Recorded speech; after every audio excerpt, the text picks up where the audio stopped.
The rain fell against the vast penthouse window, blurring the lights of Portland into a watercolor dream of neon and shadow.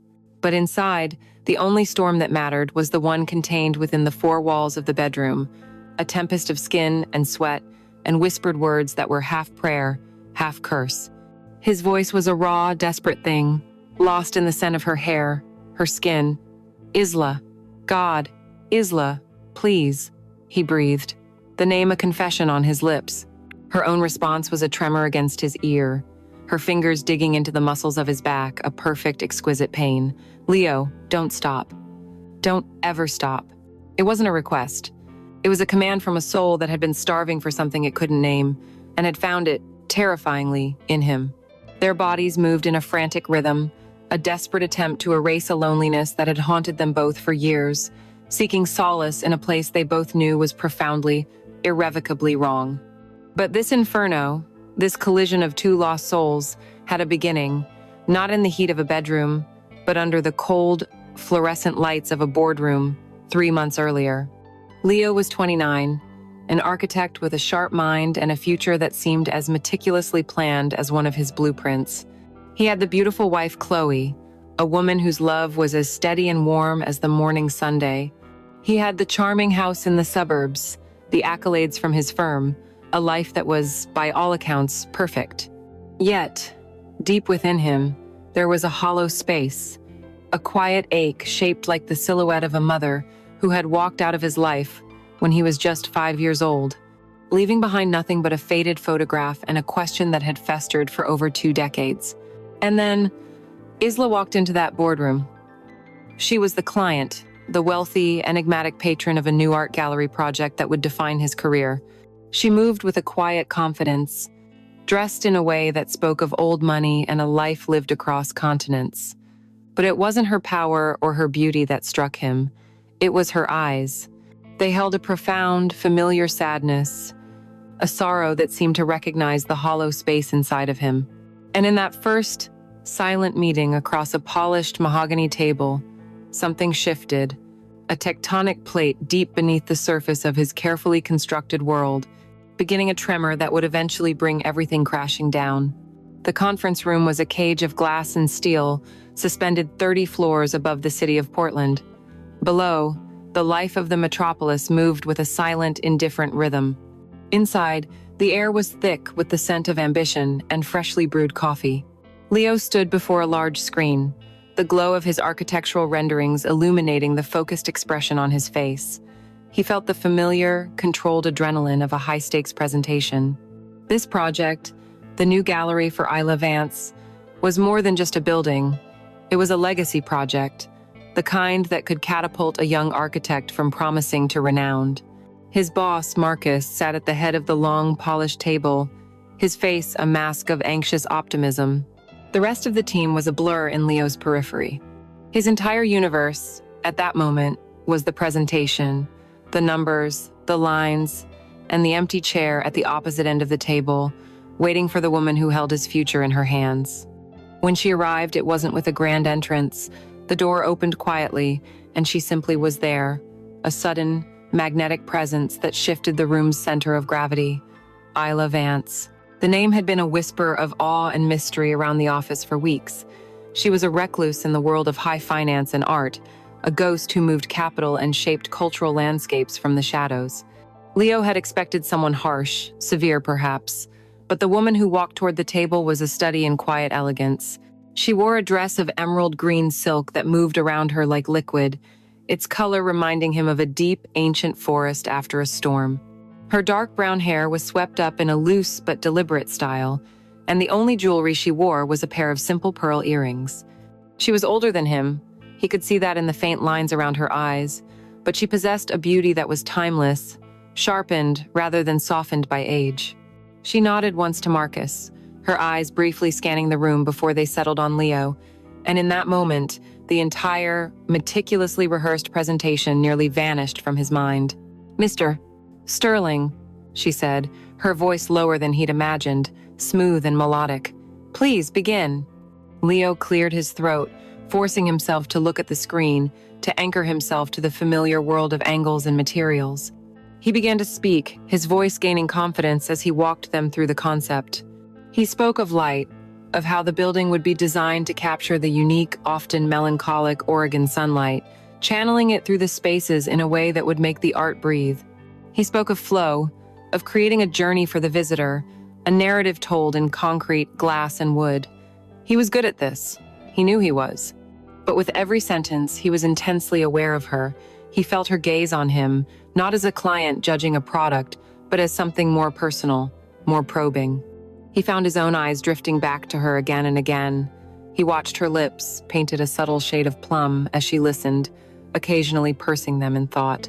Once, she reached up to tuck a stray strand of hair behind her ear, and the simple, unconscious gesture felt impossibly intimate. She didn't interrupt. She let him finish the entire presentation, a silence that was more unnerving than any interjection would have been. When the final rendering faded from the screen, the room held its breath. Isla leaned forward slightly, her hands clasped on the table. A faint, intoxicating scent drifted across the space sandalwood, and a hint of something floral, perhaps jasmine. It was a fragrance that spoke of quiet confidence, of nights in faraway places. "You speak of channeling melancholic light," she said, her first question cutting through the silence. An interesting choice of words. Most architects speak only of brightness, of openness. Why melancholy? Leo was momentarily taken aback. It was a question that went beyond the technical, beyond the blueprint, and into the soul of the design. "Because I think there's a beauty in it," he found himself answering, the words coming from a place deeper than his prepared notes. "Portland isn't a city of endless Sunday. There's a quietness to the gray skies, a moodiness. I think art, true art, isn't always about joy. It's about feeling, and this building should be a space that honors all feelings, even the sad ones." A flicker of something unreadable passed through her eyes. It was a brief, unguarded moment, and in it, Leo saw what he had only glimpsed at first, a profound, deep-seated sadness. It was a sorrow that felt ancient, a settled part of her landscape, and in a way that made no logical sense, he felt a shock of recognition. It wasn't that he knew her, but that he knew the feeling. It was the same quiet ache that lived in his own chest, the hollow space that Chloe's love could fill but never fully erase. For a split second, he felt an overwhelming urge to ask her what she had lost, who she was grieving. The professional mask fell back into place just as quickly. She nodded slowly. "I agree." She then turned her attention to a specific detail in the floor plan, her questions becoming sharp, technical, and impressively knowledgeable. She understood structure, the limitations of materials, the delicate balance between aesthetic vision and practical execution. The next hour was an intellectual dance. She would challenge a concept, and he would defend it, and with each exchange, a strange respect grew between them. He felt seen, not just as a competent architect, but as an artist. She wasn't just a client with a checkbook, she was a collaborator, a mind that met his own. He realized he wasn't just trying to win a contract anymore. He was trying to impress her. Finally, she stood up. The meeting was over. "Your vision is the one I've been looking for, Mr. Sterling," she announced, her tone leaving no room for argument. "Marcus, I'll have my legal team draw up the contracts. I expect Mr. Sterling to remain the lead architect and my primary point of contact throughout the entire process." A wave of relief and elation washed over the room. Marcus was beaming, shaking her hand effusively. Leo felt a dizzying sense of victory. But as Isla turned to him, the professional triumph was eclipsed by something far more potent. She extended her hand. He took it, expecting a brief, formal shake. But her grip was firm, her skin surprisingly soft. Her eyes locked with his, and for a few seconds that stretched into an eternity, the bustling noise of his celebrating colleagues faded into nothing. All he could see was the deep, sorrowful universe in her gaze. All he could feel was the electric warmth of her touch. It was a handshake, nothing more, a professional courtesy. But as she finally let go and walked out of the room, leaving the ghost of her perfume in her wake, Leo knew that something fundamental had just been set in motion. He stood by the window, watching the distant traffic, but the image seared into his mind was the melancholy in a stranger's eyes, a stranger he felt he had somehow known his entire life. The seed had been planted, and he knew with a terrifying certainty that he would do anything to see her again. Weeks turned into a month, a blur of blueprints, budget meetings, and site surveys. Every interaction with Isla was impeccably professional, yet beneath the surface, the unspoken current between them grew stronger, a low hum of energy that Leo felt every time he was in the same room with her. It was in the way she would look at him when he was explaining a complex design element, her focus so absolute it felt like he was the only person in the world. It was in the way he found himself adjusting his tie, running a hand through his hair before any meeting she was scheduled to attend. He told himself it was about the project, about maintaining the confidence of a crucial client. He was a married man, a happily married man, he reminded himself, but his thoughts, in the quiet moments of the day and the long hours of the night, were increasingly filled with her. The invitation came via a sterile email from her assistant, a dinner to discuss the next phase of the project. The restaurant she chose was called Silas, a place so exclusive and dimly lit it felt less like a public establishment and more like a private, shared secret. He arrived first, his heart hammering against his ribs with an anticipation that felt both thrilling and treacherous. He saw her the moment she entered. Tonight, she wasn't the powerful executive from the boardroom. She was simply a woman, and a breathtaking one at that. She wore a simple black dress, but it was tailored to perfection, the neckline dipping just low enough to reveal the elegant curve of her collarbones. The candlelight of their secluded booth seemed to love her, dancing in her dark hair and casting soft shadows that made her features seem even more sculpted and mysterious. She smiled as she sat down, a genuine, unguarded smile that made him feel as if he'd just passed some unspoken test. "Leo," she said, the sound of his name in her voice doing something strange to his insides. "Thank you for coming." For the first hour, they stayed safely on the topic of the gallery.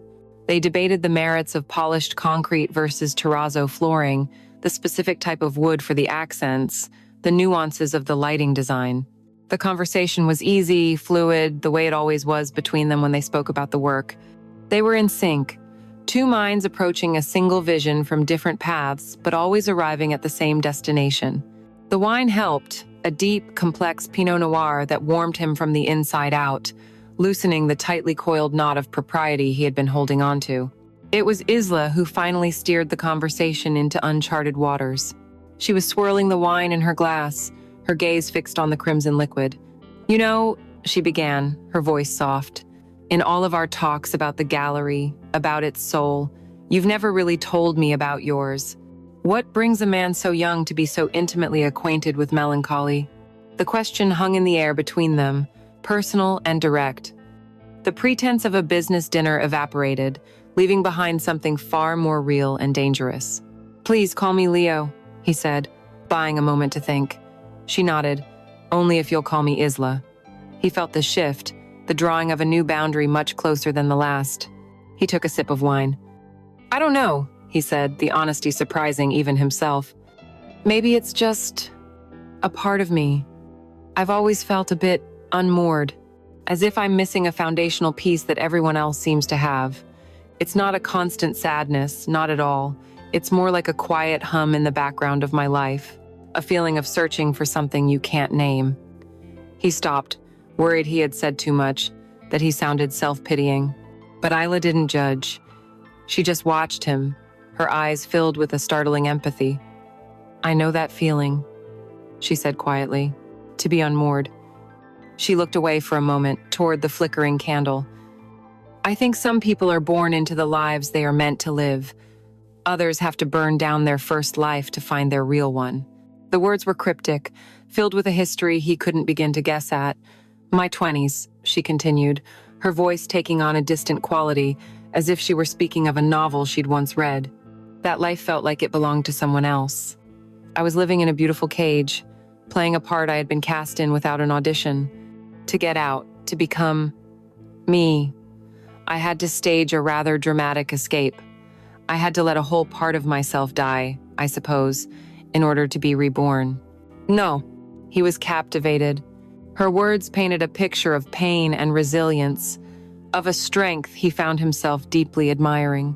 He saw the woman she was now, this pillar of grace and power, and tried to imagine the girl she had been, trapped in a beautiful cage. The urge to know more, to understand her story, was a physical ache. That must have been incredibly difficult, he said, his voice barely a whisper. She looked back at him, a sad smile playing on her lips. It was necessary. Freedom always has a cost, doesn't it? The conversation flowed from there, a delicate dance of revealing and concealing. He spoke of the pressures of his career, the feeling of his life's path being set in stone. She spoke of her travels, of finding solace in art and solitude. They never mentioned names or specific places from their pasts. They spoke only of feelings, of the universal truths of loneliness and longing, and in doing so, they revealed more of their true selves than they ever had to anyone else. The waiter came to refill their wine glasses, placing the heavy bottle on the table between them. As he left, the bottle stood slightly in the way of the candle, casting a shadow. At the exact same moment, both Leo and Isla reached out to move it. Their hands brushed his fingers against the back of her hand. It was the briefest of contacts, lasting no more than a second, but it felt like a powerful electric shock. A jolt of pure, unadulterated energy shot up his arm, making the breath catch in his throat. He pulled his hand back as if burned. She did the same. Their eyes met across the table, and the air grew thick, charged with the unspoken thing that had just happened. The low murmur of the restaurant, the clinking of distant silverware, the soft jazz, it all faded away. The world shrank to the space between them, to the flickering candle flame reflected in her wide, dark eyes. He saw confusion in them, and surprise, and something else that looked terrifyingly like the same desire that was now roaring to life inside him. The professional line hadn't just been blurred, it had been incinerated in that single, accidental touch. The rest of the dinner passed in a haze, the conversation more stilted, both of them intensely aware of the new reality that sat between them. When he walked her to her car, he helped her with her coat, his fingers brushing the silk on her shoulders. She turned, her face just inches from his. For a heartbeat, he thought she would lean in. He knew, with absolute certainty, that if she did, he would not be able to stop himself from kissing her. But the moment passed. She simply said, "Thank you for the evening, Leo," and got into her car, leaving him alone on the cold pavement, his mind reeling and his body aching, with a want so profound it scared him to his very soul. Driving home to Chloe felt like crossing back into a different dimension, a wholesome, sunlit world that suddenly felt foreign after the intoxicating shadows he had just shared with Isla. The weeks following the dinner were a strange torment for Leo. He threw himself into the gallery project with a feverish intensity, using the complexity of the work as a shield against the complexity of his own thoughts. At the office, his interactions with Isla were meticulously professional, yet every meeting was charged with the memory of that accidental touch, that shared look over the candlelight. He was a man walking a tightrope, with the safe, familiar world of his life with Chloe on one side and a shadowy, magnetic abyss on the other. He spent his days on solid ground, but his nights were spent teetering over the edge, replaying every word she had ever said to him. He was losing his balance, and he knew it. The crisis, when it came, was sudden and brutally mundane. It arrived not as a dramatic confrontation, but as a phone call on a gray Tuesday afternoon. A bureaucrat from the City Planning Commission, in a droning, indifferent voice, informed him that a rival firm had filed a last-minute historical preservation challenge against their primary construction permit. It was a baseless, cynical tactic to stall the project, but it was effective. The entire timeline was now in jeopardy. Panic, cold and sharp, seized him. Before he could even process the implications, his intercom buzzed. It was his boss, Marcus. "Leo, I just got off the phone with Vance's people. She's on her way over.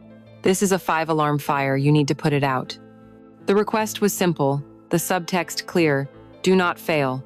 He spent the next 20 minutes in a frantic storm of phone calls, pulling documents, and trying to map out a strategy. When Isla arrived, she bypassed the reception desk and walked straight into his office, closing the glass door behind her. The usual serene elegance was gone, replaced by a focused, severe tension that sharpened her features. "Tell me everything, Leo," she said, her voice devoid of pleasantries. For the next 2 hours, they were a team, united against a common enemy. They spread the massive blueprints and pages of city code across his drafting table, a sea of paper that forced them into close proximity. They worked side by side, their shoulders occasionally brushing, their heads bent close together as they deciphered the dense legal jargon. The air hummed with the quiet intensity of their shared purpose. He was intensely aware of her, of the subtle scent of her perfume cutting through the sterile smell of the office, of the way a stray lock of her dark hair fell across her cheek as she leaned over the table. As the afternoon bled into evening, the office slowly emptied around them. The cheerful goodbyes and the closing of doors from their colleagues only served to heighten their sense of isolation. Soon, the only sounds were the rustle of paper, the quiet hum of his computer, and the low murmur of their voices. The city outside lit up, its glittering grid a silent witness to their work. Rain began to fall, soft at first, then harder, streaking down the floor to ceiling windows and enclosing them in a bubble of glass and dim light. Around 8 o'clock, Isla let out a long, frustrated sigh and straightened up, running a hand through her hair. "I need a minute," she said, and shrugged off the sharp blazer of her suit jacket, draping it over the back of a chair. She stood for a moment in the center of the room, wearing only a thin, cream-colored silk blouse. Under the harsh, downward glow of the office lights, the fine fabric became partially translucent, and Leo could just faintly make out the delicate, scalloped edge of the black lace bra she wore underneath. His breath caught in his throat. It was a detail so intimate, so profoundly out of place in this professional setting, that it felt like a jolt of electricity to his system. Every thought of permits and legal challenges evaporated, replaced by a sudden, powerful wave of raw, unadulterated desire. He saw her not as a client, not as a mind to be impressed, but as a woman, with a body, with secrets hidden beneath layers of silk and sophistication. He forced his gaze back down to the blueprints, his face burning, his heart hammering against his ribs. The lines and numbers swam before his eyes, meaningless squiggles on a page. He was losing control. They ordered Thai food from a place downtown, and the simple act of eating from white cardboard boxes under the glow of a desk lamp felt shockingly domestic. They were quiet as they ate, the energy between them having shifted into something heavier, more personal. The shared stress and the late hour had stripped away their professional armor, leaving them both feeling raw and exposed. After eating, they returned to the documents, but the frustration was mounting. They were circling the same problem, hitting the same bureaucratic wall again and again. Isla let out another sigh, this one laced with genuine despair, and dropped her head into her hands. "It's hopeless," she murmured, her shoulders slumping in defeat. "We're going to be tied up in litigation for months."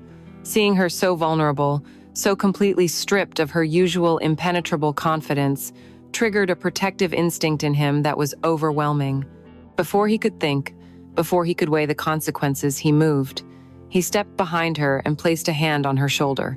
It was meant to be a simple gesture of comfort, a pat of reassurance, the kind a colleague would give another. "We'll figure it out, Isla," he said softly, his voice close to her ear. "We will." But the moment his palm made contact with the warm silk of her blouse, he knew he had crossed a line. He could feel the delicate shape of her shoulder bone beneath the fabric, the surprising warmth of her skin. He should have pulled away instantly. A second, maybe 2, was all that was appropriate. But he couldn't.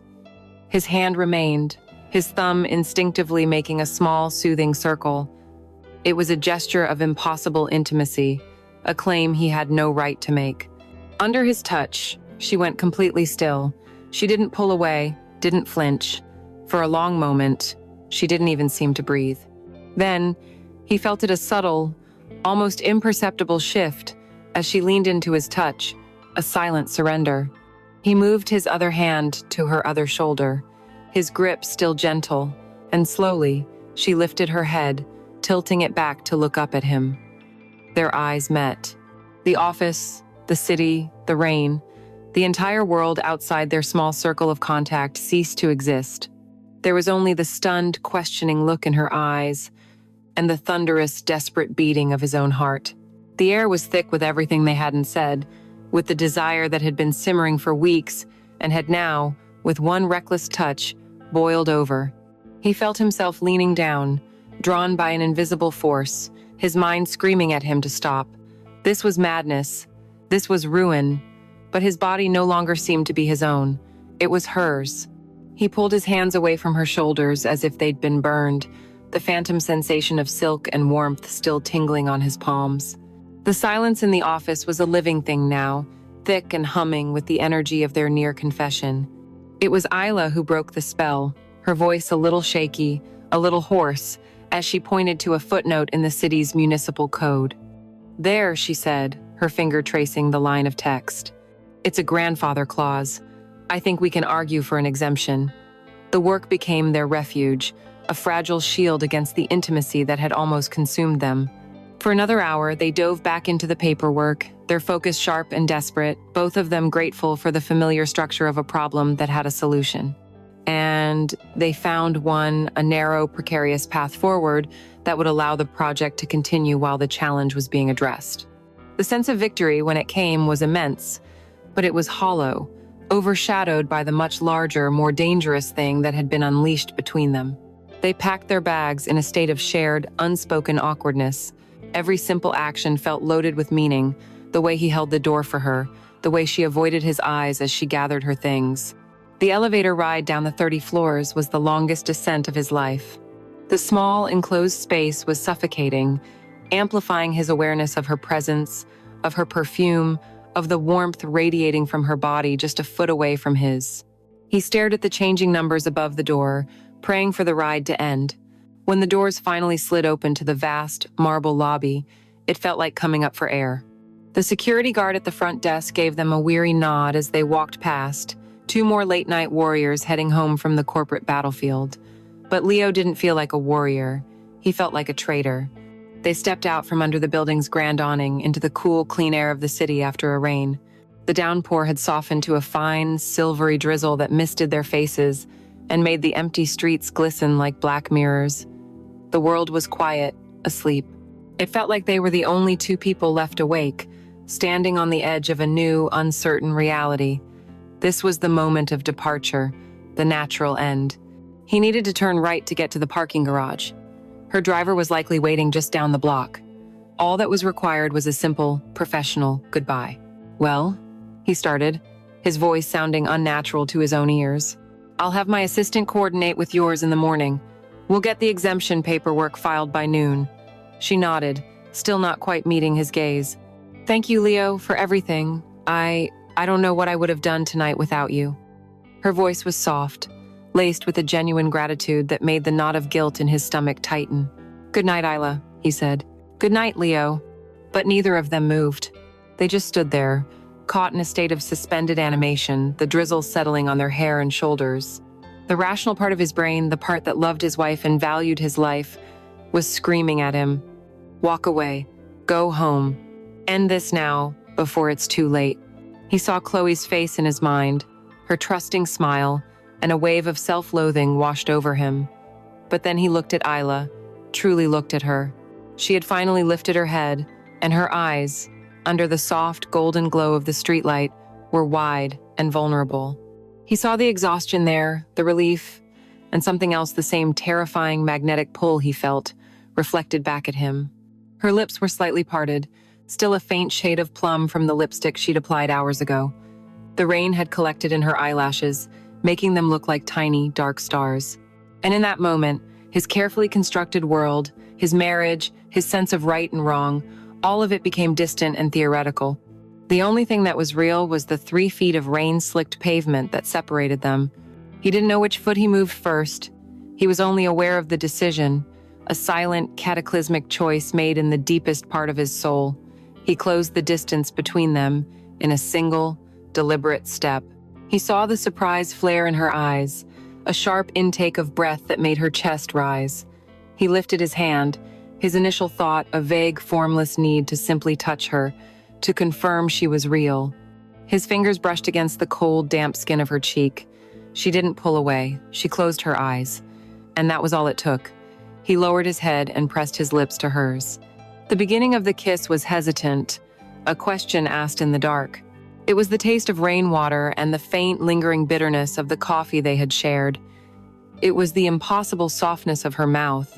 For a single, heart-stopping second, she remained perfectly still, a statue in his arms, and he was sure she would push him away, that this would be the final, humiliating end to his madness.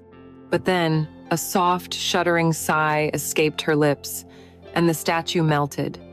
She yielded against him, her body molding to his, and the kiss transformed. The hesitation was consumed by a sudden, ravenous fire. Her response was not gentle or shy, it was a desperate, hungry claiming. The kiss deepened, becoming a frantic, wordless conversation of all the things they had suppressed for weeks. His hand slid from her cheek into her hair, the silken strands damp and cool against his skin, tangling his fingers as he tilted her head back. His other arm wrapped around her waist, pulling her flush against him, feeling the sharp line of her hip, the soft curve of her back. Her hands, at first clenched at her sides, flew up to grip the lapels of his jacket, as if she were trying to anchor herself in a storm.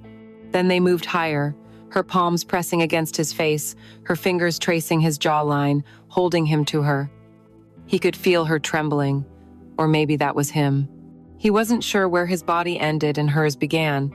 They were just two people, clinging to each other in the rain, consumed by a kiss that was erasing the past and destroying the future, leaving only the raw, blinding intensity of the now. When the kiss broke, they were left gasping, breathless in the misty rain. The sounds of the sleeping city rushed back in, and with them, the crushing weight of reality. Leo looked at Isla's face, her lips swollen from his, her eyes wide with a mixture of shock and a dawning, terrible clarity. He saw his own guilt, his own reckless desire reflected there. This was no longer an unspoken current, a moment of weakness. It was a fact, a memory now seared into both of them, a brand on his soul. He couldn't go home. Not now, not like this. The thought was absolute. To walk into his house, to face Chloe's innocent, sleeping face while the taste of another woman was still on his lips, felt like a sacrilege he was not yet capable of committing. He felt Isla tremble under his hands, and he knew, without a single word being spoken, that she felt it too. The thread had snapped. They were adrift together in a new, terrifying ocean. His hand, shaking slightly, reached for his phone. The screen's bright, cold light felt obscene in the intimate darkness. He opened his messages, his thumb hovering over Chloe's name. Each letter he typed was a small, sharp betrayal, a nail in the coffin of the man he was supposed to be. Hey, honey, the permit issue was a nightmare. We just finished. A partial truth to sell a total lie. It's pouring and I'm exhausted. Going to grab a room at the Sentinel downtown so I don't have to drive. He could see the hotel's glowing sign just a block away, a beacon to his sin. The final words almost choked him. See you in the morning. Love you. The lie felt acidic on his tongue. He hit send before he could lose his nerve, severing the connection to his real life with a single, cowardly tap. He looked at Isla. She simply nodded, a silent acknowledgement of their shared conspiracy. The walk to the hotel was the longest block of his life. They didn't speak, didn't touch. A chasm of anticipation and dread separated them, even as the magnetic pull between them grew more intense with every step. The hotel lobby was an oasis of sterile calm and quiet luxury. Leo felt like an imposter as he stood at the polished marble counter, his clothes still damp from the rain. He paid with a credit card, his movements stiff and robotic, avoiding the polite professional gaze of the man at the front desk. The keycard felt heavy in his hand, a small plastic rectangle that held the power to unlock his own damnation. In the elevator, the silence returned, thicker and more charged than ever before. He watched the numbers climb, each floor, a step further away from his life, a step deeper into this new, unknown territory with her. The room was on the 19th floor. It was beautiful, impersonal, and devastatingly quiet. A king-sized bed with a pristine white duvet dominated the space. A floor-to-ceiling window offered a panoramic view of the rain-streaked city, a million tiny lights glittering in the darkness. It was a room designed for anonymous encounters, a space outside of time, without a past or a future. Isla walked immediately to the window, wrapping her arms around herself as she stared out at the view, her back to him. He stood by the door, his heart a frantic drum against his ribs. The awkwardness was excruciating. They were two people in their work clothes, standing in a stranger's bedroom, on the precipice of something monumental and ruinous. What were the rules for this? What came next? After a long moment, she turned to face him, Her composure was a fragile mask, and he could see the fear and conflict warring in her eyes.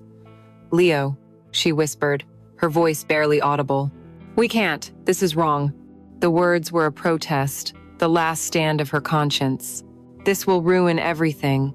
Your life, my—" She trailed off, unable to finish. Her words were right. He knew they were. This was madness, but seeing her there, so vulnerable, so torn, all he felt was a tidal wave of need, a desire so powerful it obliterated all reason. He didn't answer with words. He walked slowly across the plush carpet, closing the distance between them until he was standing directly in front of her. He could feel the heat coming off her skin, could see the frantic pulse beating in the delicate hollow of her throat. He lifted a hand, not to his lips, but to the nape of her neck, his fingers gently tracing the zipper of her black dress. Her breath hitched. That was his answer. With an agonizing slowness, he pulled the zipper down. The sound was deafening in the silent room, a final, irrevocable unraveling. The black fabric parted, and with a gentle push from his hands on her shoulders, the dress slid from her body and pooled in a dark circle at her feet. She stood before him, bathed in the soft, ambient light from the city below, wearing only the black lace lingerie he had imagined, the lingerie he had dreamed of. And the sight of her stole the air from his lungs. She was magnificent. This was not the simple, coltish beauty of women his own age. This was the beauty of a woman who had lived, who had known joy and sorrow. The delicate lace of her bra did little to contain the full, perfect swell of her breasts. His eyes traveled down, over the slim, defined line of her waist, to the generous, womanly curve of her hips, her long legs cast in shadow. He felt a sense of reverence, of awe. It was the body of a goddess, and he, a mere mortal, was about to trespass on sacred ground. Her protest, "Leo, we shouldn't," died in a gasp as he lowered his head and kissed her, a deep, searching kiss that was not frantic like the one in the rain, but filled with a soul-shattering tenderness. He was worshiping her, thanking her, apologizing to her, all with his mouth. He lifted her into his arms and carried her the few steps to the bed, laying her down gently on the cool, crisp duvet. The lovemaking that followed was not smooth or practiced. It was a clumsy, desperate collision of need and fear, of guilt and ecstasy. It was the hurried fumbling with the clasp of her bra, the sharp intake of her breath as his skin touched hers for the first time. It was a frantic exploration, a mapping of new territory in the dark. Her initial soft sounds of resistance, the whispered, "This is wrong," soon melted away, replaced by moans of pure, unadulterated pleasure that she could no longer suppress. His name on her lips was a broken prayer. Her name on his was a confession. They moved together, a frantic rhythm of release, two lonely souls seeking a few moments of oblivion in each other, a temporary shelter from the storm they had created, knowing that when the sun rose, the wreckage of their lives would be waiting. He woke to the cold, gray light of a city morning. For a disorienting moment, he didn't know where he was. The scent of the sheets was wrong, too crisp, too sterile, and the body next to him was not the familiar, comforting shape of his wife. Then, memory crashed down on him with the force of a physical blow. Isla. The hotel, the night. He turned his head slowly. She was already awake, sitting in an armchair by the vast window, wrapped in a white hotel robe, her back to him. She was staring out at the waking city, a lonely, elegant silhouette against the pale sky. The passionate, vulnerable woman from the night was gone, and in her place was a stranger, distant and composed.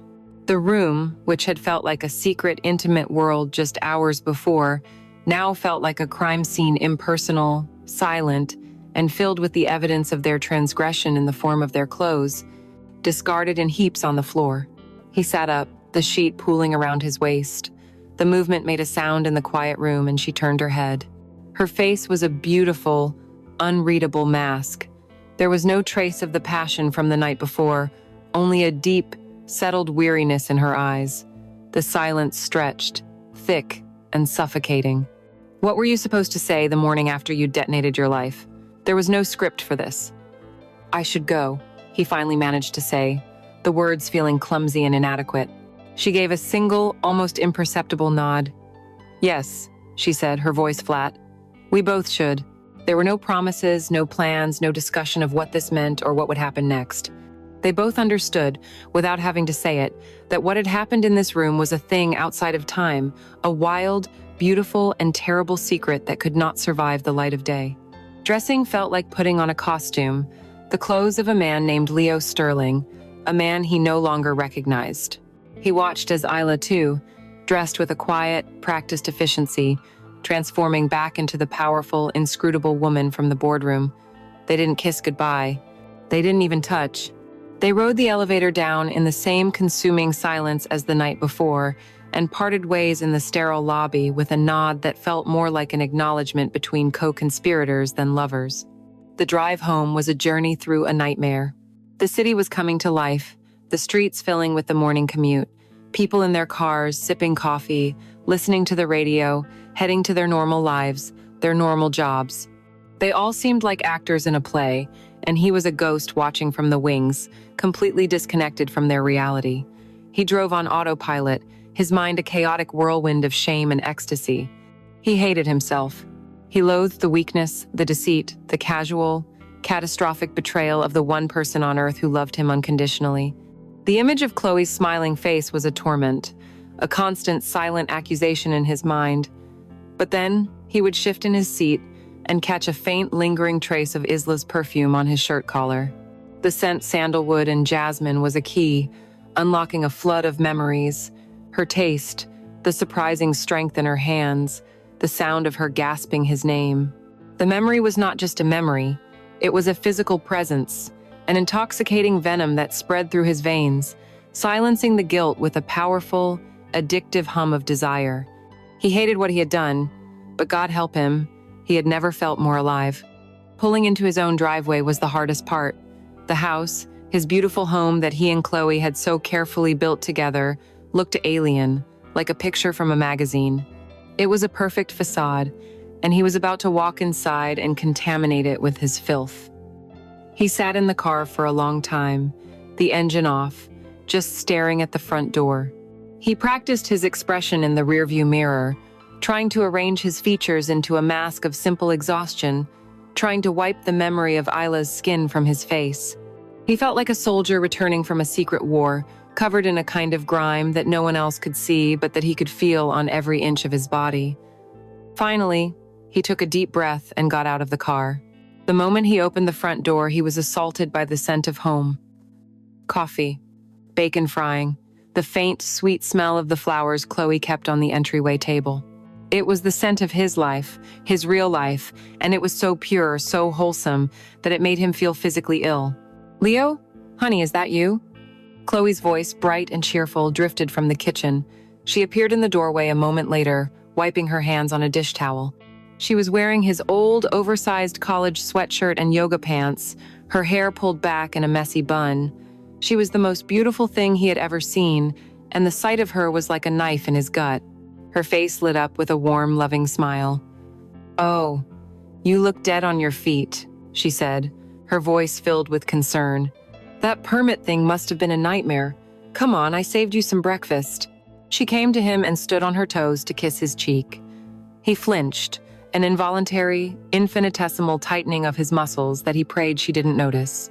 Her touch, which had always been his greatest comfort, now felt like a brand, searing his unfaithful skin. Her innocence was a blinding light, and he felt like a creature of the dark, withering under its glare. "Yeah," he mumbled, forcing a weary smile. It was a long night. He followed her into the bright, sunlit kitchen, his own personal paradise that now felt like the first circle of hell. He sat at the familiar wooden table while she bustled around him, pouring him coffee, piling a plate with eggs and bacon, her movements full of a casual, gentle love that he had so carelessly betrayed. Every kind word, every loving gesture, was another turn of the screw. He was a stranger in his own home, an actor playing the part of a loving husband, and he was terrified that at any moment, she would look at him and see right through the facade to the corrupted, hollow thing he had become. He escaped to the shower as soon as he could, claiming he needed to wash off the exhaustion of the night. He stood under the scalding spray, scrubbing his skin until it was raw, as if he could physically wash her off of him. He lathered his hair again and again, trying to get rid of the phantom scent of her perfume that still clung to him, but it was useless.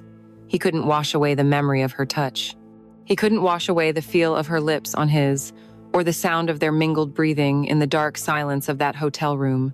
He closed his eyes against the stinging water, and her face was all he could see.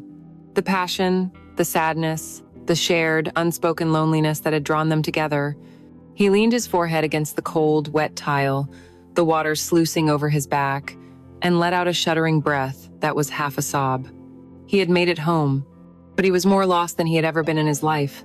The affair wasn't over. It had just begun, and it was already eating him alive from the inside out. The week that followed was a masterclass in torment. Leo moved through his life like a phantom, his body going through the motions of being a husband, a son, an architect, while his mind was perpetually trapped in the dim, anonymous light of that hotel room on the 19th floor. Every interaction with Chloe was an exercise in careful deception. Her laughter, once the bright center of his world, now sounded distant, as if coming from another room. Her touch was a constant, gentle accusation that made his skin crawl with guilt.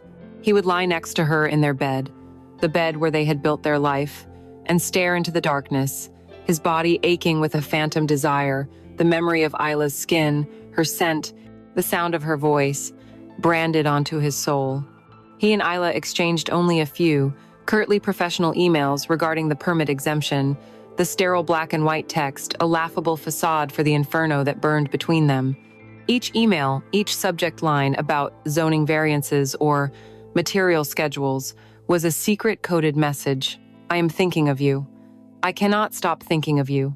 This is destroying me. By Friday, the strain had become unbearable. The memory of their night together was no longer a comfort. It was a relentless hunger, an addiction demanding its next fix. He was in his office, staring at a blueprint, the lines blurring into an incomprehensible mess. He thought of her, of the intelligence in her eyes, of the strength in her hands, of the way she had surrendered to him. He could not live in the memory anymore. He needed the reality. With a hand that trembled so badly he could barely dial, he found her number in his contacts and pressed the call button before he could stop himself. She answered on the second ring. Hello? Her voice was calm, professional. He couldn't bring himself to say her name. I have to see you, he said, the words, a raw, desperate whisper. There was no preamble, no excuse. It was a simple, brutal statement of need. A pause on the other end of the line, a silence so profound he could hear his own frantic heartbeat in his ears. Then, her voice, softer now, stripped of all pretense. I know, she said. And that was all. It was an admission, a confession, a surrender. She gave him her address, the name of an exclusive high-rise in the Pearl District, and the line went dead. The drive to her penthouse was a fever dream. The city lights smeared across his windshield, a river of fractured color. This was not the guilt-ridden crawl of the morning after. This was a pilgrimage, a desperate, headlong rush toward the source of his obsession. He felt no guilt now, only a vast, terrifying, and exhilarating emptiness, a void that only she could fill. When he stood outside the solid oak door of her apartment, number 2801, he felt a strange sense of homecoming. He knocked once. The door swung open, and the world fell away. She was standing there, bathed in the warm, low light of her home. She was wearing a nightgown of deep, wine-red satin, the thin straps accentuating the elegant line of her shoulders. The fabric clung to her body, tracing the full curve of her breasts, the slimness of her waist, the gentle swell of her hips. It was not the attire of a woman who had been surprised by a visitor. It was the attire of a woman who had been waiting. Her hair was down, falling in soft, dark waves around her face. She looked at him, and in her eyes he saw no surprise, no hesitation, only a weary, desperate recognition. He stepped inside without a word, and she closed the door behind him, the heavy click of the lock shutting out the rest of the world, sealing them inside their own. He didn't know who moved first. It was a simultaneous collision, a frantic, desperate kiss that was nothing like their first encounters. This was not hesitant, not tender. This was acclaiming. His hands were in her hair, gripping her head as he deepened the kiss, his mouth hungry and demanding. Her arms wrapped around his neck, her body pressing against his with a desperate strength, pulling him closer, closer. They stumbled from the entryway, a tangle of limbs and mouths, shedding clothes as they went: his jacket, her robe, his shirt, a trail of their discarded lives leading toward the bedroom. This time, there was no awkwardness, no shyness. The landscape of each other's bodies was a familiar, yearned-for territory. When they fell onto her massive bed, onto the cool, dark silk of her sheets, it was with the desperate certainty of two people who had found their only possible salvation in each other's arms. The passion was a storm. It was raw, uninhibited, a complete annihilation of the quiet, careful people they pretended to be in the daylight. Her nails scraped down his back, and he welcomed the sting, a grounding pain in the overwhelming sea of pleasure. This was no gentle exploration. It was a battle for oblivion.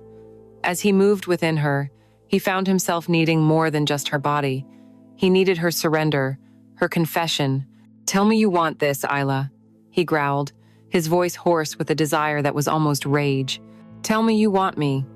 He needed to hear her admit to this shared madness, to validate the ruin he was making of his life. She threw her head back, a long, beautiful line of her throat exposed in the dim light.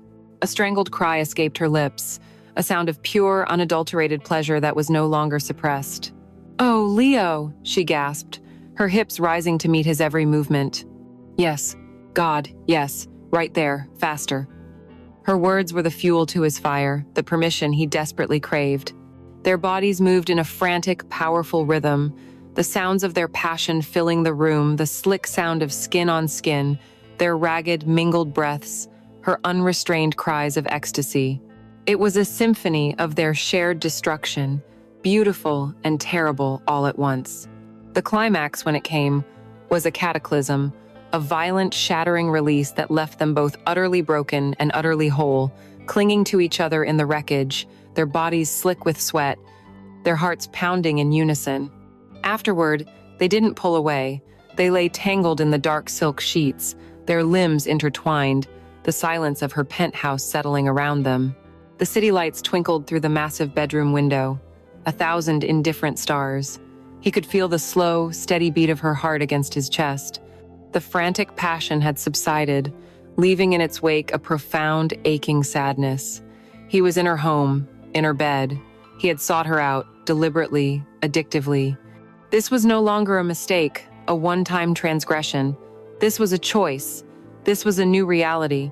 He turned his head and looked at her, truly looked at her in the quiet aftermath, and he saw the tears silently tracking from the corners of her eyes, tracing paths through the faint flush on her cheeks. He didn't ask why she was crying, he knew. They were tears for the lives they had lost, for the people they could no longer be. And with a gentleness that belied the storm that had just passed, he leaned in and kissed the salt from her skin. Their affair settled into a desperate, secret rhythm. The question of if was gone, replaced by the constant, logistical puzzle of when and how. Leo became a masterful liar, weaving intricate tales of late-night work emergencies, of site visits and client dinners, creating a shadow life that ran parallel to his real one. Each lie to Chloe was a small cut, and he was slowly bleeding out. But the intoxicating hours he spent in Isla's penthouse were a powerful anesthetic. In her arms, in the quiet intimacy of her home high above the sleeping city, the guilt would recede, leaving only the raw, consuming need that had drawn them together. They built a fragile bubble for themselves, a world of two where there were no consequences, no wives, no pasts, only the searing, undeniable truth of their connection. One Saturday morning, the illusion of their stolen domesticity was particularly potent. He had told Chloe he was on an overnight trip to inspect a new project site up the coast. Instead, he was with Isla. They woke late, the morning sun slanting through the massive windows, illuminating the dust motes dancing in the air. They made coffee and stood on her balcony, wrapped in robes, the cool air on their skin, looking down at a world that had no idea they existed. It was a moment of profound, peaceful intimacy, a glimpse of a life that could never be theirs. "I'm going to take a shower," she said, her voice soft as she kissed his shoulder. "Don't go anywhere." He watched her disappear into the master bathroom, the sound of running water, a gentle, calming presence in the quiet apartment. Left alone, a familiar restlessness settled over him. He was a visitor here, a ghost in her perfect, curated life. Every object, every book, every piece of art felt like a part of her story that he was not privy to. He wandered into her living room, a vast space with minimalist furniture and a few carefully chosen abstract paintings. His eyes were drawn to a floor-to-ceiling bookshelf that seemed out of place. Unlike the rest of her modern decor, this shelf held older things, first edition novels, leather-bound classics. It felt like a relic from a different life. On a lower shelf, almost hidden, was a small collection of old photo albums. They were plain, their dark leather covers unmarked. Spurred by a curiosity he couldn't explain, he pulled one out. He sat on the plush rug and opened it. The first several pages were empty, the black paper staring back at him, a void of memory. It felt like a deliberate erasure, a past that had been meticulously scrubbed. But as he flipped toward the back, something slipped from a loosened corner pocket and fluttered onto the floor. It was a single, loose photograph, its colors faded to the soft, muted tones of a bygone era. He picked it up. The photo paper was thick and worn at the edges. It showed a young woman, her face rounder and softer than the Isla he knew, but it was undeniably her. Her hair was longer, her smile less guarded, but the same sad, intelligent eyes looked out at him. In her arms, she was cradling a baby, a small infant wrapped in a pale blue blanket. The baby was looking almost directly into the camera lens, its expression placid and serious. Leo's breath caught in his chest. He felt a dizzying, uncanny sense of vertigo as he stared into the infant's eyes. They were his eyes, there was no doubt. It was the exact same shade of deep sapphire blue, the same shape, the same intensity. It was like looking at a photograph of himself, a ghost from a life he'd never lived. His mind scrambled for a rational explanation. A coincidence. It had to be a coincidence. Many babies had blue eyes, but it was more than the color. It was the expression, a strange, old soul seriousness he recognized in his own childhood photos. He felt a bizarre cocktail of emotions, a sharp, possessive jealousy for the man who must have been the father, and a deep, aching sadness that seemed to rise up from a place he couldn't identify. He traced the outline of the baby's face with his finger. He looked so much like me, he thought, the idea both fascinating and deeply unsettling. The sound of the shower cutting off jolted him back to the present. He was still sitting on the floor, the photograph in his hand, when Isla walked back into the room. She was wrapped in a plush white towel, her dark hair slicked back, her face flushed and relaxed from the steam. She was smiling, a soft, intimate smile, meant only for him. "Did you miss me?" she started to say, but her words died in her throat. Her eyes landed on the photograph in his hand, and the smile on her face didn't just fade, it shattered. Her entire body went rigid. The soft, relaxed lover was gone, replaced in an instant by a cornered animal. Stark, primal fear flashed in her eyes. "What is that?" she asked, her voice sharp and cold, stripped of all its previous warmth. "Where did you find that?" He stood up slowly, unsettled by the violence of her reaction. He tried to keep his tone light, casual. "It just fell out of this old album. I was just looking," he said, holding it up. "Who is this?" She moved so fast he barely had time to react. She crossed the room in 3 quick strides and snatched the photograph from his hand, her fingers brushing his with an icy touch. She clutched it to her chest, her knuckles white, as if shielding it from his gaze. She turned her back to him, her shoulders tense. He could see her struggling to regain her composure, her chest rising and falling with ragged breaths. When she finally spoke, her voice was tight, strained, and directed at the wall. "It was my sister," she said, the words clipped. "She passed away, a long, long time ago." She took another shaky breath. "That was her son, my nephew. They're both gone." The story was a perfect, tragic shield. It was designed to evoke pity and to kill any further questions. And on the surface, Leo accepted it. "Isla, God, I'm so sorry," he said, taking a step toward her. "I had no idea. I shouldn't have been prying." "It's fine," she said, her voice still brittle. She turned, her face now a careful, neutral mask, but her eyes were still haunted. I don't like to think about it." She moved quickly to the bookshelf, slid the photograph back into the empty album, and pushed it deep into the shelf, burying the memory once more. He let it go. He had to. He kissed her, helped her get dressed, and they pretended that the strange, violent shift in the atmosphere hadn't happened. But as he drove away from her apartment an hour later, he couldn't shake the unease. Her reaction had been too extreme, too visceral. The lie, and he was suddenly, coldly certain that it was a lie, had been too quick, too complete. And above all, he could not erase the image of the baby's eyes from his mind. His eyes. He pushed the thought down, deep into the recesses of his consciousness, where all the other inconvenient truths were now stored. His mind refused to make the impossible, monstrous leap required to connect the dots. To even consider it would be to destroy the fragile, intoxicating world he had built with her, and he wasn't ready to do that. He loved her. Or he needed her. At this point, there was no difference. So he chose the lie. He chose the affair. But the seed of a terrible, unthinkable truth had been planted, and it had begun to grow in the dark. The affair continued, but the discovery of the photograph had introduced a subtle poison into their secret world. The seed of suspicion, once planted, had taken root in the dark corners of Leo's mind. He found himself watching Isla, searching for other cracks in her carefully constructed facade, listening for slips in the veiled stories she told about her past. Their passion was as intense as ever, a fever that burned away his guilt in the moments they were together, but the quiet afterglow was now tinged with a new, unsettling mystery. This internal turmoil made him a ghost in his own home. The emotional chasm between him and Chloe widened into an impassable canyon. He was irritable, distant, constantly guarding his phone as if it were a live grenade. The lies became more frequent, more elaborate, a tangled web he could barely keep straight in his own head. Chloe, for her part, was not a fool. She was a woman watching the man she loved evaporate before her very eyes. The Cold War of silent dinners and polite, empty questions finally reached its breaking point on a Thursday night. It was a stupid, simple thing that lit the fuse. He had come home late, smelling faintly of a perfume that wasn't Chloe's, and had tossed his suit jacket onto a chair. Later, as she was tidying up, a credit card receipt fell from the pocket. A charge for $200 from the bar at the Sentinel Hotel, time-stamped at 11 p.m. on a Tuesday. He had sworn he was working late at the office, alone. She confronted him in the living room, her voice dangerously quiet, holding the small white slip of paper as if it were irrefutable evidence of a murder.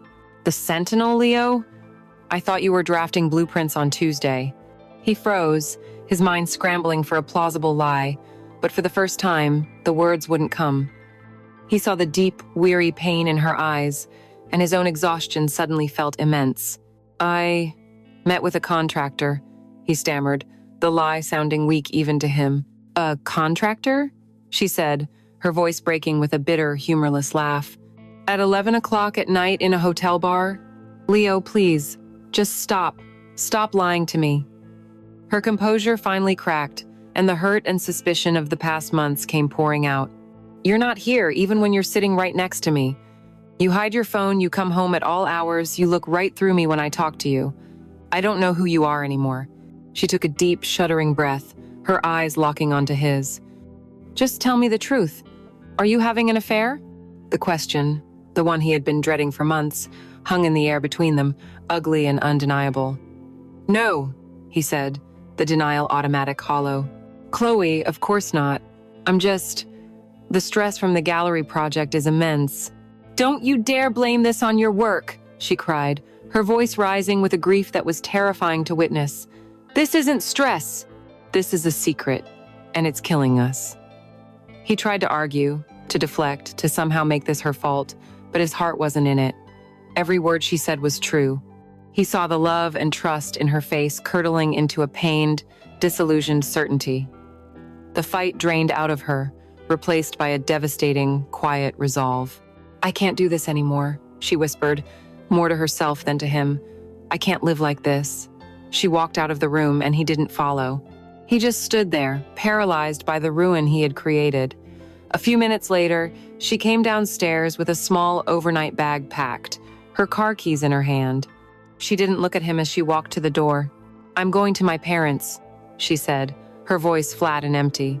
I need to think. And you You need to figure out who you are, Leo, because I don't know, and I'm not sure I want to. The front door clicked shut behind her, and the silence that descended on the house was absolute, a crushing, physical weight. He was alone, utterly and completely alone. He wandered through the empty rooms, each familiar object a testament to the life he had just shattered. He saw a photo of them on the mantelpiece, taken on their honeymoon, their faces bright with a hope that now seemed like a cruel joke. A wave of despair so profound it buckled his knees washed over him. He sank onto the sofa, his head in his hands. His first instinct was to call Isla, to seek refuge in the one place he felt understood. But he stopped himself. She was the architect of this destruction, not the sanctuary from it. For the first time, he felt the full, crushing consequences of his choices, and there was nowhere to run. In a moment of pure, desperate loneliness, he did something he hadn't done in years. He called his father. His relationship with his dad was one of quiet, stoic distance, a bond forged in the shared trauma of his mother's abandonment but never nurtured with easy affection. They spoke on holidays, birthdays, a few times a year.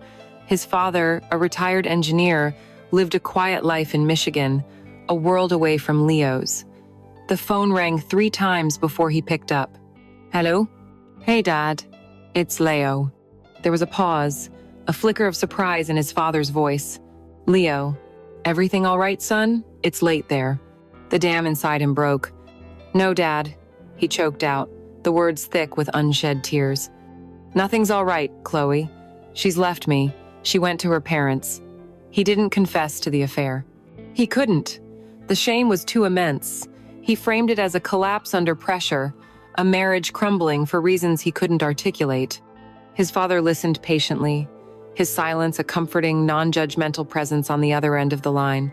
He offered what quiet, practical advice he could. Then, trying to explain the confusion in his own head, Leo did the one thing that would change everything. He began to talk about Isla, not as a lover, but as a catalyst for his confusion. There's this woman I've been working with, he said, the half-confession spilling out of him. The client on this big project, she's older, very worldly, very intense. We talk a lot, and she has this whole philosophy on life about how sometimes you have to escape your past, reinvent yourself completely to be happy. Sounds complicated, his father said, his voice neutral. Where's a woman like that from? The question was innocent, a conversational filler, but Leo's answer was the key. I'm not sure, he said, his mind idly grasping for a detail, any detail, to make this fictional mentor seem real. She's very private about her past. But I remember she mentioned it once, in passing, said she grew up in some tiny, forgotten town in the middle of nowhere, just to get away from it, a place called Northwood. I think she said Northwood, Ohio. He said the name without a second thought, just a stray piece of trivia she had once dropped. On the other end of the line, there was a sudden, dead silence. It was a different kind of silence than before. This one was sharp, cold, and heavy, with something Leo couldn't identify. For a moment, he thought the call had dropped. Dad, are you there? His father's voice, when it finally came, was strained, thin, as if coming from a great distance. Yeah, son, I'm here. Another pause. Listen, Leo, you're exhausted. You need to get some sleep. We'll talk tomorrow. Okay, Dad, Leo said, feeling a strange sense of anticlimax. He hung up the phone, feeling hollow and empty, but slightly unburdened. He was completely unaware that the name of that small, forgotten town had not been a key, but a lit match, and he had just thrown it into the heart of a past he never knew existed. Leo slept for an hour or two, a fitful, dreamless sleep on the sofa, and woke to the suffocating silence of his empty house. The brief conversation with his father had offered a momentary, fragile sense of release, but now the loneliness returned, heavier than before. He felt like the sole inhabitant of a dying planet. He poured himself a whiskey, the amber liquid burning a path down his throat, a poor substitute for the oblivion he craved. He wandered into his home office and stared at the framed architectural awards on his wall, relics from a life that now felt like it belonged to someone else. The man who had earned those awards was confident, ambitious, happily married. He had a future. Leo felt a bitter, searing hatred for that man. He was a stranger. His phone buzzed on the desk, the vibration unnervingly loud in the quiet room. He glanced at the screen. It was his father calling back. A cold knot of anxiety tightened in his stomach. His dad never called twice in one night. Something was wrong. He answered, his voice thick with sleep and whiskey. "Dad?" The voice that answered was not the calm, stoic one from before. It was a voice he had never heard from his father, a voice stretched thin with a terrifying, ragged urgency. "Leo, I need you to listen to me. I need you to answer some questions, and you cannot lie. Do you understand me? This is more important than anything else in your life." Leo sat up straight, his sluggish mind snapping to attention. The sheer panic in his father's voice was electric. "Okay," he said, his own heart beginning to hammer against his ribs. "What is it?" "This woman," his father began, the words coming fast. "This client you've been talking to. What is the name she uses?" "Isla," Leo answered immediately. "Isla Vance." He heard a sharp, strangled intake of breath on the other end of the line. "Isla," his father repeated, the name sounding like a curse. "All right, now tell me what she looks like, everything you can remember." She's in her late 40s, I think, but she looks younger. She has dark hair, she's elegant, very beautiful." He hesitated, and then added the detail that had always struck him, the detail that had felt like a strange, mirrored connection from their very first meeting. "And she has these incredible blue eyes, Dad, the same color as mine." The silence that followed this was heavy, charged with a dreadful energy. When his father spoke again, his voice was trembling, on the verge of shattering completely. "Leo, son, I need you to think very, very carefully. I am going to ask you one more question. I need you to be honest." He paused, and Leo could hear him struggling for breath. "This woman, does she have a scar? A very small, very specific scar. Is there a mark shaped like a tiny crescent moon just behind her left ear?" The world stopped. Time, sound, and sensation all ceased to exist. The glass of whiskey in Leo's hand felt weightless. The air in his lungs turned to stone. The question was not just specific. It was an impossible intrusion, a violation of the most secret, intimate moments of his new life. His mind was violently thrown back into the darkness of Isla's bedroom, his lips gently tracing that exact mark, a tiny, perfect detail he had discovered and claimed as his own. It was a lover's secret. How could his father know a lover's secret? "Yes," Leo whispered, his voice a raw, broken thing. He was dizzy, the room beginning to tilt. "Yes, I've kissed it." A wave of nausea rose in his throat. "Dad, how? How in God's name could you know that?" The sound that came through the phone was not a word. It was a sob, a guttural cry of a soul being ripped in two. It was the sound of a father witnessing the damnation of his own son. "Oh my God," his father wailed, the sound distorted by grief and horror. "My God, Leo, her name isn't Isla. That's what she always wanted to be called. Her name is Isabella. Isabella Sterling." He was gasping for air now, his words punctuated by ragged, agonizing breaths.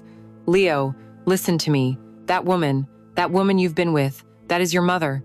The phone slipped from Leo's numb fingers and clattered onto the hardwood floor. His father's frantic, distant voice became a meaningless squawk. The floor did not just seem to drop away, it vanished. He was in a freefall through a black, soundless void. Your mother. The two words echoed in the sudden, cavernous emptiness of his mind, detonating every memory, every feeling, every moment he had shared with her. The immediate, violent reaction was not psychological. It was brutally physical. A wave of revulsion so powerful it felt like his organs were trying to turn themselves inside out rose from the pit of his stomach. He stumbled from the chair, lurching toward the bathroom, and fell to his knees before the toilet, retching violently, his body trying to expel a poison that was not in his stomach, but in his soul.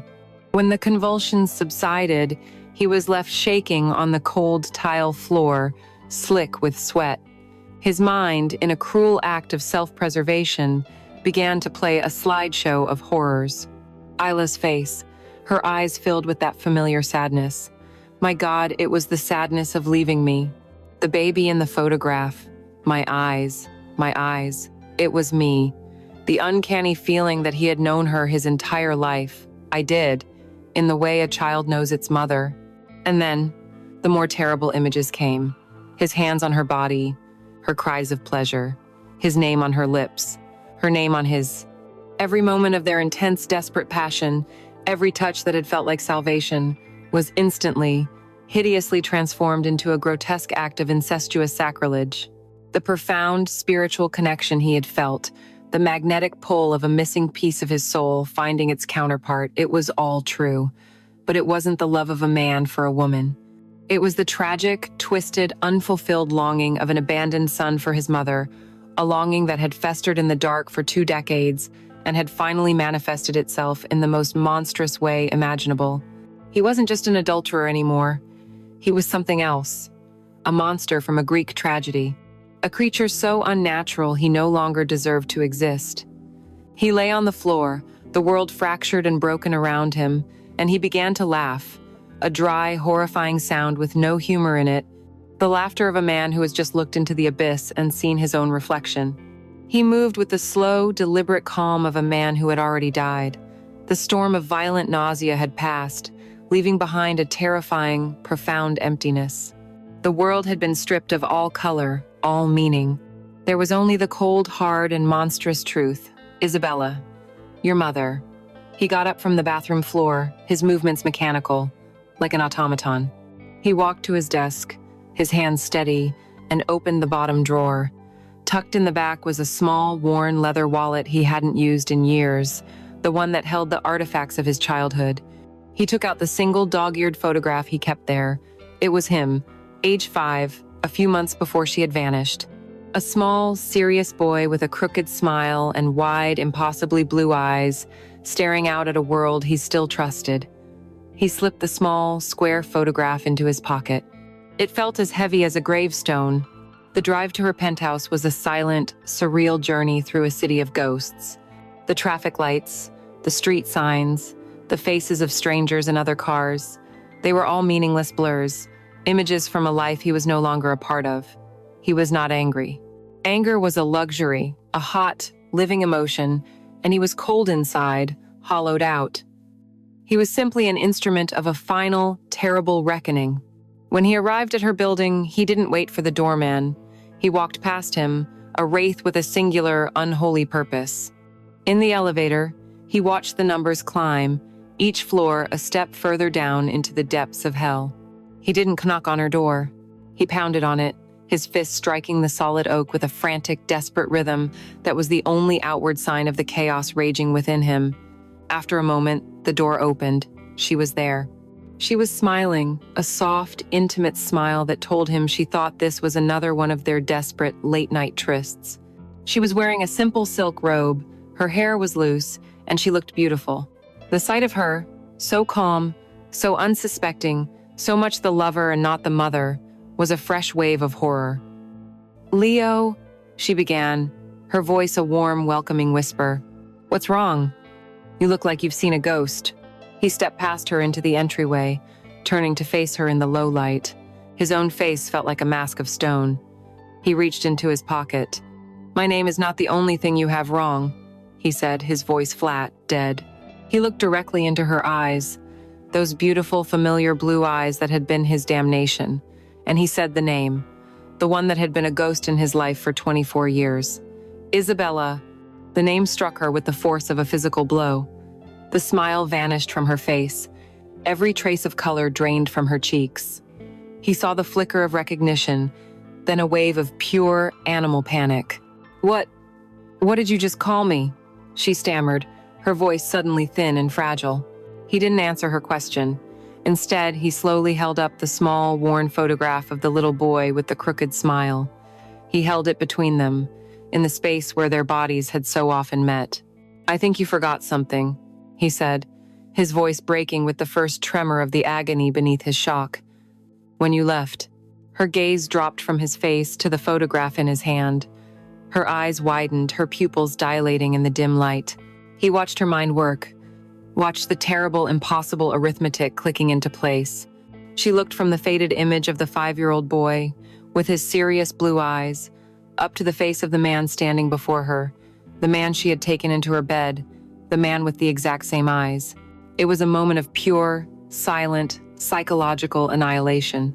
A small, choked sound escaped her throat, a sound of denial, a desperate plea to an uncaring universe. "No," she whispered, her head shaking from side to side. "No, it's not. It can't be." But it was, and she knew it. The carefully constructed walls of her new life, of her new name, of the past she had tried to bury, all came crashing down in a single, cataclysmic instant. The full, grotesque, and unspeakable horror of what had happened descended upon her.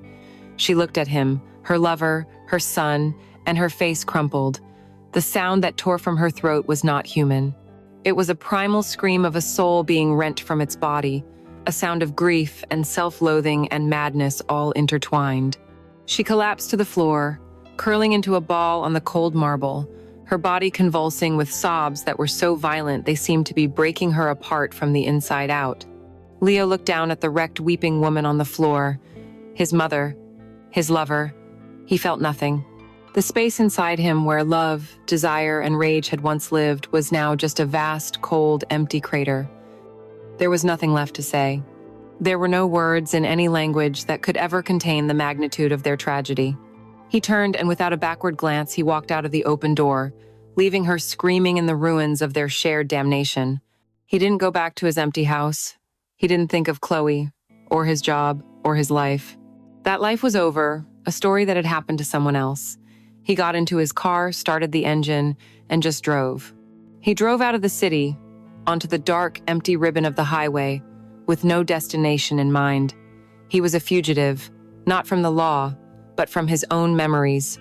The intimate moments with Isabella, once a source of intoxicating pleasure, now replayed in his mind as a relentless, visceral torture. Her touch was a brand, her kiss a poison, her whispered words a curse. He drove through the night, the only sound, the hum of the engine and the rush of the wind. And as the dark, lonely miles stretched out before him, a single haunting question remained, echoing in the vast, silent emptiness of his shattered soul. Was this just a cruel, meaningless twist of fate, a one in a billion tragedy of cosmic misfortune, or was it something else?